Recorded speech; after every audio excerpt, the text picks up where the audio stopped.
Son la 1:20 de la tarde y justamente lo que conversábamos con Blas Condori es nuestra gran preocupación y la preocupación que se está evidenciando en los comentarios de distintos especialistas. Hemos hablado con el doctor Gosser, hemos hablado con el doctor Gotuso, hemos hablado con distintos especialistas que señalan ya hasta la saciedad que la estrategia debe cambiar claramente. Y, por ejemplo, en Puno nos explicaba Blas Condori que no sienten que las cosas hayan cambiado después del último mensaje del presidente Vizcarra, que han reaccionado las autoridades locales por propia cuenta, pero que no ven una estructura distinta de cómo se han estado manejando las cosas hasta hoy. Por lo pronto ni siquiera tienen una planta de oxígeno.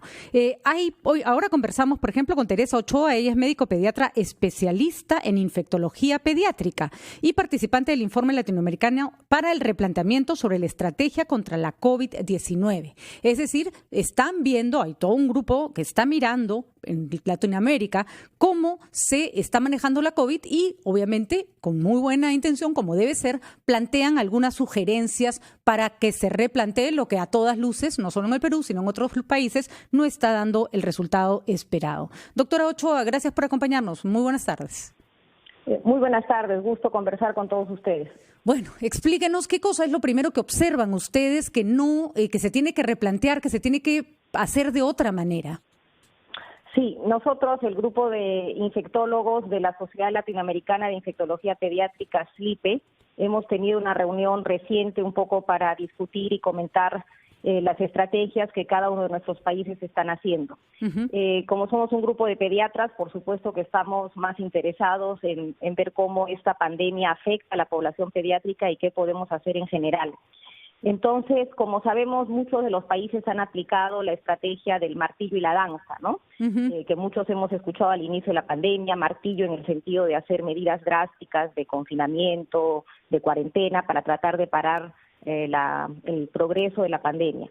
En esta nueva etapa estamos en la danza y lo que se quiere justamente es tener estrategias seguras e inteligentes adaptadas para cada país, para cada región. Lo que creemos nosotros que es prioritario es enfatizar la parte de la educación en la comunidad, porque necesitamos muy de cerca tener lo que es la autogestión de riesgo de cada persona. No podemos seguir esperando de que tengamos una prueba confirmatoria de que tenemos COVID. Yo creo que el mensaje a la comunidad debe ser que si hemos estado en contacto con una persona que está infectada, si nosotros empezamos a tener síntomas, lo más importante es hacer el autoaislamiento, ¿no? Porque cada vez que pasan los días en una persona que no está cuidándose, que está diagnosticada o que se sospecha que tiene COVID, hay la probabilidad de seguir contagiando. Recordemos que la población mayormente es asintomática, entonces también es un riesgo pensar que uno está sano, comportarse como si estuviera sano y no tomar las precauciones del caso. Le pongo un ejemplo, ya que es pediatra, doctora Ochoa. Se ha dicho que hay un 75% de niños contagiados que no había antes. Me parece que la cifra era como esperable, dado que los niños salieron a la calle y que los niños son como atraen las enfermedades con facilidad y no les pasa nada.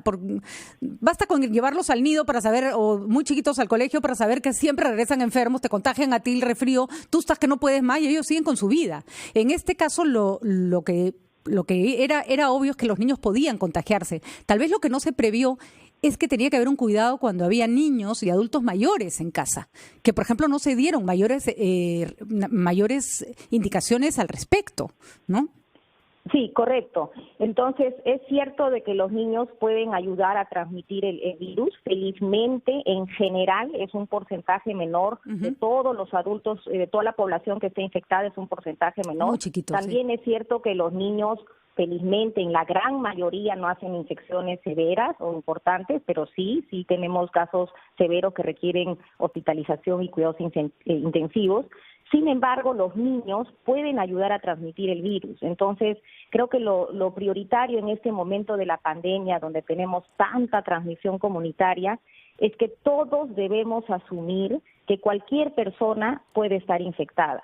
Y si uno es consciente de eso, va a mantener la distancia, va a ser más cauto en lavarse las manos o ponerse alcohol gel si ha tocado algo, en usar conscientemente la mascarilla. Entonces, si nosotros asumimos que todos están infectados, creo que el adulto y el niño cuando sale, pero que regresan a la casa, tenemos que ser más cuidadosos para no transmitir el virus a los miembros de la familia. Suele pasar que cuando la información es muy lejana, es decir, viene, por ejemplo, del presidente de la República, que está muy bien que se involucre en el tema, eso no es criticable, pero él es el único que da las indicaciones, es como que el mensaje se va diluyendo porque uno se siente demasiado lejos del presidente de la República, es como una autoridad muy ajena.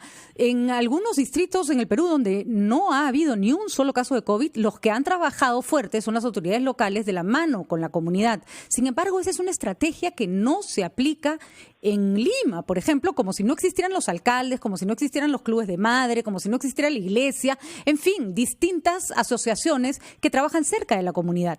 Eso también tendría que cambiar, incluso para los casos de comunicación, no estamos hablando para tratamiento ni siquiera. Definitivamente, una de las estrategias que se plantea no solamente en SLIPE, sino muchas de las instituciones nacionales que estamos dando sugerencias y aportes, es que definitivamente tenemos que fortalecer nuestra estrategia de comunicación, ¿no? Eso es fundamental. O sea, parte del mensaje de SLIPE es justamente mejorar la comunicación con mensajes muy precisos a la población, porque todos seguimos escuchando los mismos mensajes, pero como tú dices, no cala, ¿no? Porque no tienes a una persona quizás cercana. Entonces, en este sentido, sí enfatizar, por favor, a los médicos, a los pediatras, ¿no? Que hagan la labor de educar a sus pacientes sobre estas medidas importantísimas. Queremos también reforzar que es indispensable fortalecer la capacidad del diagnóstico. Tenemos que mejorar la parte del diagnóstico molecular, porque justamente cuando hacemos uso de las pruebas moleculares podemos detectar al paciente cuando está en la fase sintomática y cuando tiene más probabilidad de contagiar. Y además eso permite... basando en las pruebas serológicas, que por supuesto es de gran ayuda, pero sin embargo ya se detectan días después, cuando recién la persona empieza a producir los anticuerpos. Y falsamente esa persona puede estar con la seguridad de que no tiene el virus, que no contagia, ¿no? Entonces es fundamental fortalecer el diagnóstico, pero como va a tomar tiempo en el interín, mientras se pueda mejorar más puntos de COVID con biología molecular, es importante el manejo de síndromes, como decía, ¿no? Si la persona sabe que tiene síntomas, ya todos conocemos los síntomas de COVID, sabe que ha estado en contacto con un enfermo, aunque hoy en día podría ser cualquiera, debe ser el autoaislamiento. Esa persona no debe salir de su casa porque aumentamos la probabilidad de que el virus siga transmitiéndose a otras personas y esto no se corta. No hay forma de cortar si nosotros no tenemos esta autogestión de riesgo. ¿Se puede decir que es tarde para las pruebas moleculares? Declaración que dijo que del Premier y sin embargo no necesariamente coincidía con la ministra de Salud, pero al respecto el gobierno no ha aclarado si van a seguir ese camino o no.